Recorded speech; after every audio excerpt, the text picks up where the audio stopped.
The lieutenant doesn't have time to call for mortars. The tree line is 60 meters out, close enough to hear them moving through the brush, far enough that a grenade thrown by hand will land 10 feet short and do nothing but tell them exactly where he is. His riflemen are prone, pouring fire into the shadows, hitting leaves. Whatever is on the other side of that undergrowth isn't pulling back. It's working around the flank. He has maybe 30 seconds before it doesn't matter anymore. He reaches back. The man behind him passes forward something that looks almost absurd. A single-shot, break-action weapon the size of a sawed-off shotgun. A weapon that would have looked primitive at a Civil War reenactment. The lieutenant opens the breech, drops in a fat yellow round the size of a deck of cards, snaps it shut, and puts a 40mm grenade exactly where he needs it. This is the weapon the United States Army began replacing in 1969. This is the weapon every branch has spent 50 years trying to retire. It keeps finding its way back into the hands of the men who go first, because those men keep running into the same 60-meter problem the Army never fully solved. The M79 Grenade Launcher was not supposed to last this long. The dark reason it did tells you something important about the distance between what war looks like on paper and what it looks like in a ditch. In the years following Korea, American infantry doctrine operated on a clean and logical assumption. The riflemen owned everything from 0 to 300 meters. Beyond that, crew-served weapons, machine guns, mortars, artillery, took over. The system was designed for the kind of sustained positional combat Korea had actually produced, where front lines held, fire support had time to arrive, and the enemy generally announced itself at ranges where it could be engaged by aimed rifle fire. The doctrinal gap sat between 40 and 300 meters, and it was invisible on paper because the math said it didn't exist. A trained soldier with an M1 or M14 could engage a man-sized target at 300 meters. Mortars could work at ranges above 200 meters with any precision. The gap only appeared when you put that soldier in triple canopy jungle, where 300 meters of visibility was a fantasy, where light contact happened at ranges no mortar section could address without risking friendly casualties, where the enemy had learned, tactically specifically, to work inside the distance that made American fire superiority irrelevant. The Viet Cong did not stumble into this discovery. Their tactical doctrine in the early 1960s actively exploited it. Get close, stay close, force the Americans to fight at distances where the weight of their artillery and air assets becomes a liability rather than an advantage. Their word for it was clutching the belt. Press so tightly against American forces that the Americans cannot call fire without killing their own men. It was a doctrine designed by people who had fought the French, who understood what Western armies did well, and who had built a specific answer to it. Their logic was not just defensible. Against the army they expected, it worked. The Americans who arrived in country between 1962 and 1964 did not have a clean answer to it. They had rifles that excelled at ranges the jungle wouldn't provide, and fire support that required time and distance the enemy denied them. At 60 meters in the shadows of the triple canopy, the edge the United States military had spent billions building evaporated. The contact reports coming out of the early advisory years kept landing on the same problem. Small units, well-trained and well-armed, were taking casualties in engagements lasting less than 90 seconds because the enemy was inside the effective range of everything they had that could suppress a tree line without also killing their own people. The field experience was describing a weapon that needed to exist, something that could reach 40 to 150 meters with explosive effect, be carried by one man, and be ready to fire before the ambush ended. The Army had never seriously built that weapon because, on paper, the gap it filled did not exist. Those reports did not create the M79, but they described with hard-won precision the exact problem the M79 had already been designed to solve, years earlier, by engineers at Springfield Armory working from a nearly identical problem statement that had come out of Korea. The M79 had been sitting in development since 1958. What pushed it into production wasn't a new idea. It was a war that finally matched the problem the weapon was built for. The M79 entered service in 1961. It weighed around 6.5 pounds unloaded. It broke open like a single-barrel shotgun, accepted one round, and could put a 40mm grenade on an area target at 350 meters or a point target at 150, with a trained soldier in under 5 seconds from carry position. It had no bipod, no crew requirement, no setup time. The man carrying it was the entire system. One trigger pull. What made it revolutionary was not the grenade. Grenade technology was not new. What was new was the understanding that the grenade, explosive, area effect, terminally decisive at close range, could be made man-portable at the speed of rifle fire.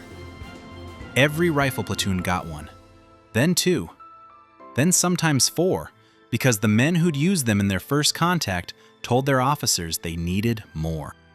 The designers made the barrel short and the action simple because complexity is a liability in the hands of a man under fire. They made the sights adjustable because the arc of a low-velocity grenade is pronounced. The round travels in a visible curve, and a soldier who understood that curve could walk rounds onto a target the way an experienced mortar crew walks in high explosive. The weapon did not demand a specialist. It demanded a man willing to spend an afternoon with it, learning to think in arcs. The M79 did not replace the rifle. It changed what a rifle squad could do. A 6-man patrol in the Central Highlands could now do what had previously required a mortar section and a radio call that might take 3 minutes to process. The M79 compressed 3 minutes to 3 seconds, and in a 90-second ambush, that difference was total. On the morning of November 14, 1965, Specialist 4 George McDonald stepped off a UH-1 helicopter at Landing Zone X-Ray in the Ia Drang Valley. He was a mortar man in Charlie Company, 1st Battalion, 7th Cavalry. As his feet hit the ground, soldiers around him were already prone in the elephant grass, firing into the tree line. Muzzle flashes everywhere, each one an aimed weapon pointed at a human being. McDonald was carrying an M79. The tree line was too far. The grenade wouldn't reach it, not with accuracy, not at that angle. He borrowed an M16 from the man next to him and started firing at the flashes. One grenadier at LZ X-Ray, the first major engagement between American forces and the North Vietnamese Army, and his primary weapon couldn't reach the contact. The NVA had not come to fight at the ranges the M79 owned. They had come to fight at the ranges where it couldn't reach. They executed the clutch-the-belt doctrine as designed, close enough that American firepower collapsed, that artillery and air support became as dangerous to the Americans as to them, that billions of dollars in military hardware reduced to men in grass shooting at muzzle flashes. But the battle at LZ X-Ray lasted 3 days. The NVA pressed their advantage, and in doing so, they changed the engagement geometry. When the fighting pulled inside the perimeter, when NVA assault elements were 30, 40, 50 meters from American positions, the M79 became a different weapon entirely. Grenadiers began working the arcs the weapon was designed for, lobbing rounds over obstacles, dropping grenades into defilades rifles couldn't reach, suppressing assault positions that no mortar section could engage without risking friendly casualties. After-action accounts from surviving 1st Cavalry soldiers described grenadiers working in tandem with riflemen, the M79 handling the covered ground while the rifles handled the open. The 1st Cavalry's after-action report from Ia Drang specifically called for increased M79 allocation at the platoon level. The recommendation moved up the chain. It was approved and implemented. The war was resolving an argument the weapons designers had made years earlier, and it was resolving it the way wars always do, by making the cost of the wrong answer visible. What LZ X-Ray demonstrated was not that the M79 was perfect. It demonstrated that the problem the M79 was built for was real, that it appeared in exactly the scenario Army planners had not prepared for, and that the units who understood the weapon came out of that engagement asking for more of them.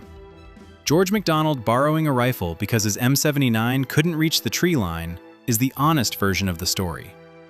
So is the grenadier 40 meters later inside the perimeter, working rounds through the triple canopy into positions a rifle could only suppress. Both are true. The weapon wasn't magic. It was a specific answer to a specific problem. And Ia Drang was the examination. American battlefield accounts and intelligence assessments from the Ia Drang campaign identified the M79 as a specific tactical problem for NVA assault doctrine. Not in the abstract way analysts catalog enemy hardware. The assessments described a weapon that complicated the close-range fight in ways the NVA's tactical playbook had not anticipated. The clutch-the-belt strategy assumed that at close range, American firepower became self-defeating. The M79 violated that assumption at the exact range where the strategy was supposed to be most effective. The NVA's tactical logic was sound everywhere it had been tested. Against French infantry, against South Vietnamese units, in early contacts with American advisors. Getting inside 50 meters neutralized American advantages in firepower and technology, and turned every engagement into a confused, close-range infantry fight, where discipline and numbers mattered more than hardware. The M79 introduced something their doctrine had no answer for. A weapon that was more effective at 40 meters than at 300. That required no crew, no setup, no radio call, and no time. They adapted.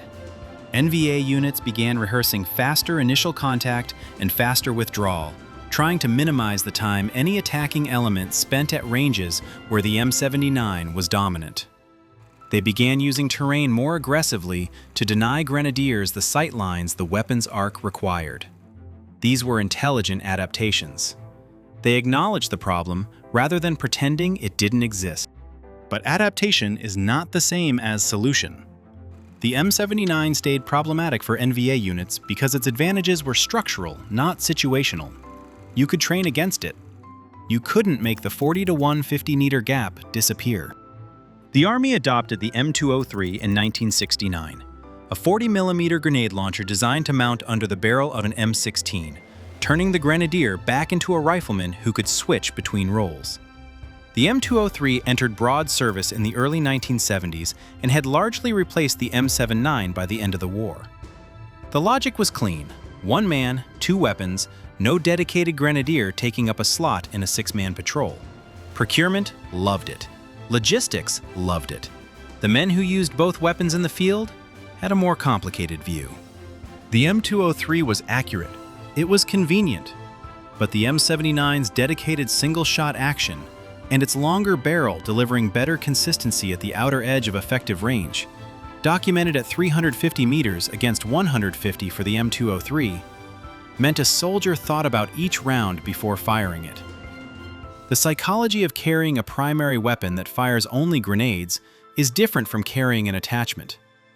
The underbarrel grenadier had a rifle to fall back on. The M79 man had nothing else, which meant he made every round count in a way the attachment didn't always replicate. This is not a knock on the M203 or its successor, the M320. Both are excellent weapons. The point is that neither made the M79 obsolete in the conditions that mattered.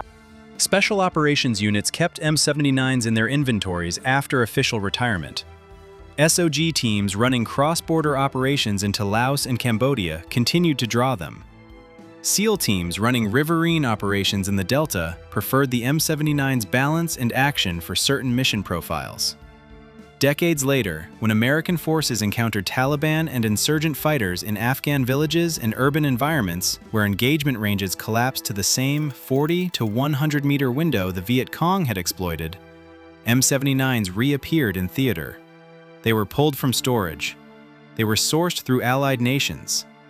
They were carried by men who had read the after-action reports, or, more often, had simply arrived at the same conclusion the Grenadiers of Ia Drang arrived at in 1965.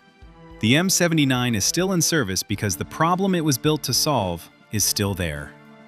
Wars change, terrain changes, enemies learn. The 60-meter problem does not change, because the 60-meter problem is not a product of doctrine or technology. It is a product of ground. America keeps producing weapons that work in the wars we plan for. The M79 works in the wars we get. That is the dark reason. That is why it is still here. And if you understand that distinction between preparing for the war you expect and building for the one that actually finds you, you understand something about American military history that most people never think to ask about. If this channel is where you ask those questions, you already know where the subscribe button is.